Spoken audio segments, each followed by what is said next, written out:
So in Pride, we meet such a range of people, all the way from closeted individuals right through to obviously Dominic having his massive flamboyant dance.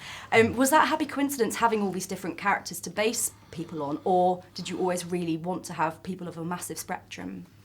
Yeah, I mean, really, the people themselves. What was interesting about, I mean, if something is set in a village, you know that you're going to have all kinds of people within that village. So the Delights community, in that sense, that takes care of itself. And the extraordinary thing about LGSM was a very disparate group of people came together with that one common aim of supporting the miners' strike. So they were all kinds of different people, and it was kind of important for me in the script to make that clear, that you've got people like Ray and Reggie, who were a couple who really just joined because they wanted to. They were slightly political, but above all, they wanted to do something together. And from that to people like Mark Ashton, who was fiercely political, all right across the spectrum. So it was and it's obviously, as you say, it's very important in the understanding of the story. And that happened, I think, for Matthew in casting. It was very important to make them all very distinct and vivid, wasn't it? And Stephen does a clever thing because he spotted the benefit of creating the character of Joe. Because wasn't a character that was already present, and it's a smart idea because it's sort of him being an outsider gives the audience someone to meet these different situations for the first time through him. So how did the actual real-life members of LGSM react when they found out that you were going to put their story on the big screen? Well, there was a leap of faith for them, really, because they never got to see a script. They had to trust me, really. They were incredible. They were so generous. Both LGSM and the Delights community. They were so kind in sharing. I think they felt Mike Jackson, is the character played by Joe Gilgan, and who was really hugely instrumental in bringing the film to life. He said to me, he's 60 now, and he said to me, all of us thought 30 years has passed, and we all thought this story would die with us. So they were so delighted, I think, that we were telling the story, that's part of why they came on with such enthusiasm.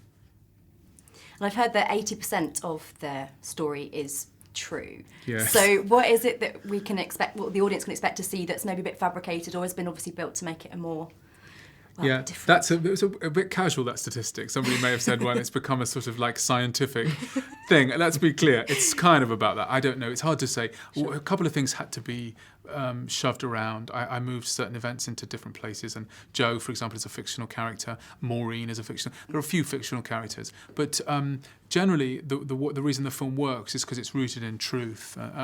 So the more that's true, the better, really. And also, you clearly didn't treat any of the characters differently, and so that they merge. And it was we were able, some of the actors were able to talk to their real life counterparts, but the people who didn't have that, who were their character was an invented character, had to strive towards the same kind of authenticity and the same kind of natural acting style. On their own, and that was something which affected the type of acting you get in the film. You've both done work of massive scale elsewhere, obviously a lot of theatre, and this is just so magnificently intimate. But it's obviously it's a story for the ages as well. So how hard was it to kind of keep your political agenda out of it, because it's wonderfully unbiased, which must be really, really hard. It's a good question. I don't find it. I think when you're making a piece of work like this, it isn't that hard to be unbiased in a way, because if you root it in the truth of how people are, if you're writing a character and you want to be truthful and honest about it, you have to sympathise with them, whoever they are. So I have to find the part of myself that is a prejudiced, homophobic, bitter widow, and I have to try and put that into the character of Maureen. And that's how you do it, really. And also it's treating all characters, whoever they are, treating them with honour. It's a very important thing. And of course, remember, the actors do that. They help to create those three-dimensional characters. It's incredibly important, to them, that those people seem real. And also, it was obvious in the absolutely bang-on right approach that Stephen took, is that this story we need to create a piece of work that could reach the widest possible audience, not as a kind of commercial enterprise in how many people can we trick into seeing this film, but really because the meaning of it is about large groups of disparate people finding common ground. And so it's pointless to do a film which it feels like an agenda film or feels like it's a niche film. So anything that would try to drive home a party political angle on it would potentially stop a whole group of people from meeting the story, finding the story and finding it wonderfully uplifting and relevant to their own lives.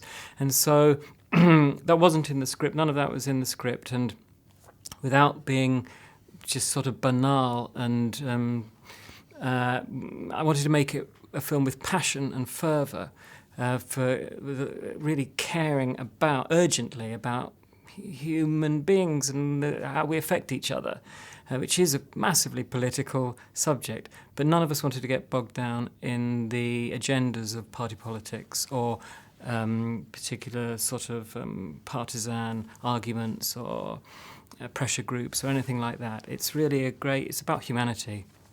Well, we at HeyUGuys loved it, and we can't wait for everyone else to see it. So congratulations and thank you very much. Thank you for your support. You. Thank you. No worries.